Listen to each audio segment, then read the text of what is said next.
ایک دفعہ کا ذکر ہے، ایک چھوٹے سے گاؤں میں دو چھوٹے بلی کے بچے رہتے تھے جن کا نام وسکرز اور فر بال تھا۔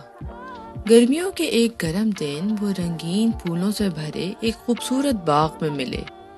وہ پہلے ایک دوسرے کو نہیں جانتے تھے، لیکن ایک دوسرے کو دیکھتے ہی باغ میں خوشی سے کھیلنے لگے اور خوشی سے دم ہلاتے ہوئے پھولوں کے درمیان کود پڑے۔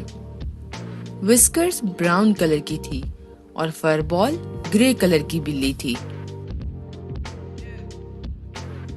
اوہ نہیں! اچانک سپاٹ نامی ایک بڑا کتا نمودار ہوا۔ سپاٹ سنجیدہ لگ رہا تھا اور بلی کے بچے جانتے تھے کہ انہیں جلدی کیا کرنا ہے۔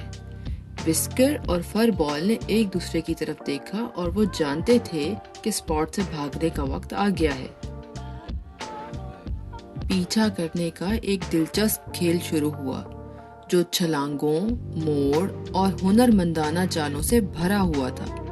بلی کے بچے بھاگے اور چھلانگ لگا دی اور سپاٹ نے انہیں پکڑنے کی کوشش کی، لیکن وہ بہت تیز تھے۔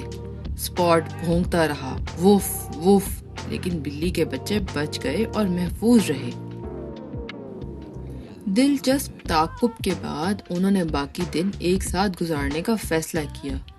شام کو جب سورج غروب ہو رہا تھا تو انہیں ایک چوک ملا جہاں آتش بازی کا شو ہو رہا تھا۔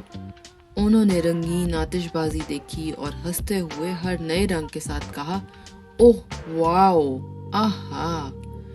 جادوئی آتش بازی کے بعد وسکر اور فر بال نرم گھاس پر بیٹھ گئے اور آسمان کی طرف دیکھا۔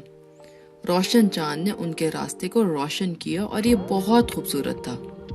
اچانک وسکرز کو ایک مزیدار بوٹی ملی جو اس نے فر بال سے بھی شیئر کی اور فر بال نے اس کا شکریہ ادا کیا۔ وہ ایک ساتھ بیٹھ کر سکون سے لطف اندوز ہو رہے تھے اور نرمی سے اپنے آپ کو صاف کر رہے تھے۔ وسکر نے فر بال کو پریوں کی کہانیاں سنائیں۔ آخرکار وہ گھاس پر ہی سو گئے۔ اس کہانی سے ہم نے یہ سیکھا کہ مشکلات کا سامنا کرتے ہوئے دوستی، اعتماد، ٹیم ورک اور ایک دوسرے سے شیئر کرنا دیرپا اور بامعنی تعلقات کا باعث بن سکتا ہے۔ چیلنجوں کا ایک ساتھ سامنا کرتے ہوئے وسکرز اور فر بال نے دوستی کا حقیقی جادو دریافت کر لیا، ایک خوبصورت یاد پیدا کی جو ہمیشہ ان کے ساتھ رہی۔